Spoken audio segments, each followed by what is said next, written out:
প্রিয় বন্ধুরা, আজকে আমরা তৈরি করব বাচ্চাদের জন্য একটা সুস্বাস্থ্যকর খাবার। আমরা নিজেরাও এটা খেতে পারি। এর জন্য আমরা প্রথমে কিছু ওটস নিয়ে নেব এবং এই ওটসগুলোকে জলে 5 মিনিটের মতো ভিজিয়ে রেখে দেব। খুব বেশি জল নেওয়া যাবে না, ওটসটাতে মাঝারি পরিমাণ জল নিতে হবে যেন এটা জাস্ট ফুলে ওঠে।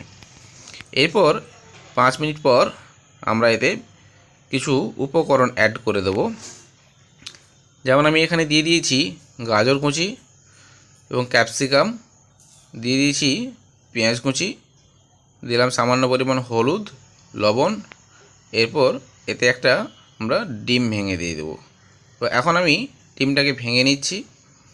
এবার এই ডিমটাকে ভাঙা হয়ে গেলে সমস্ত উপকরণগুলো একসঙ্গে এটাকে ভালো করে মিশিয়ে নেব।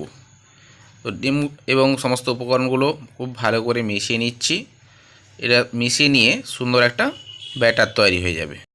তোমরা চাইলে এতে লঙ্কাও অ্যাড করতে পারো, যেহেতু এটা ছোটদের খাবার তাই আমি এখানে লঙ্কা দিচ্ছি না, এটা স্কিপ করে যাচ্ছি। এখন আমি ওভেনে কড়া চাপিয়ে দিয়েছি। এই কড়াইতে এবার একটু গরম হয়ে গেলে সামান্য পরিমাণ তেল দেব, খুব বেশি তেল দেব না। তোমরা দেখতে পাচ্ছ খুব অল্প পরিমাণ তেল দিয়েছি। তোমরা চাইলে তেলটা দিয়ে কড়াইটা ব্রাশ করে নিতেও পারো। এরপর তেলটা একটু গরম হয়ে গেছে, যখন দেখবে কড়াটা গরম হয়ে যাবে তখন যে ব্যাটারটা তৈরি করে রেখেছিলাম সেই ব্যাটারটাকে এরপর আমি আস্তে আস্তে করে দিয়ে দেব। এখন ব্যাটারটা আস্তে আস্তে করে আমি দিয়ে দিচ্ছি। এইভাবে তোমরা এক এক করে পাশে ব্যাটারগুলো দিয়ে দেবে। চামচ দিয়ে এইভাবে আস্তে আস্তে করে সমস্ত ব্যাটারগুলো এক এক করে আমি কড়াইতে দিয়ে দিচ্ছি। এভাবে পরপর তোমরা কড়াইতে ব্যাটারগুলো দিয়ে দেবে। তো এখন ব্যাটারগুলো দিয়ে একটু পাতলা করে দিচ্ছি, খুব বেশি পাতলাও করবে না, খুব বেশি মোটাও করবে না।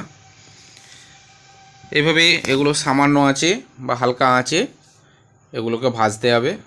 কিছুক্ষণ ভাজার পরে যখন দেখবে এক প্রান্তটা শক্ত হয়ে গেছে তখন এটাকে আমরা উল্টে দেব। এখন আমি এগুলোকে উল্টে দিচ্ছি। উল্টে পাল্টে এইভাবে সুন্দর করে যখন একটা সোনালি কালার চলে আসবে তখন দেখবে এগুলো বেশ ভাজা হয়ে আসছে। বুঝতেই পারবে তোমরা যে যখন একটা রং পরিবর্তন হয়ে যাবে, হালকা লালচে লালচে বা বাদামি বর্ণ চলে আসবে তখন এগুলো ভাজা হয়ে যাবে। এইভাবে কড়াইতে কিছুক্ষণ নাড়ার পর এগুলো সুন্দর হয়ে ভাজা হয়ে গেছে। এখন আমি এগুলোকে নামিয়ে নিচ্ছি। কড়াই থেকে নামিয়ে নিয়ে এবার আমরা এগুলো পরিবেশন করব। এগুলো আমরা এখানে সস, টমেটো সস এবং সরষা সস দিয়ে খেতে পারি। যদি সস না থাকে সেক্ষেত্রে তোমরা এগুলো স্কিপ করে যেতে পারো।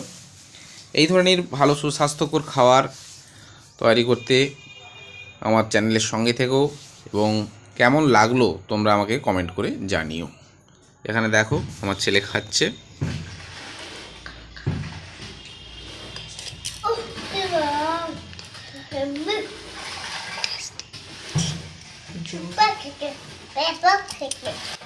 তো বন্ধুরা, দেখা হচ্ছে পরের ভিডিওতে। সবাই ভালো থেকো।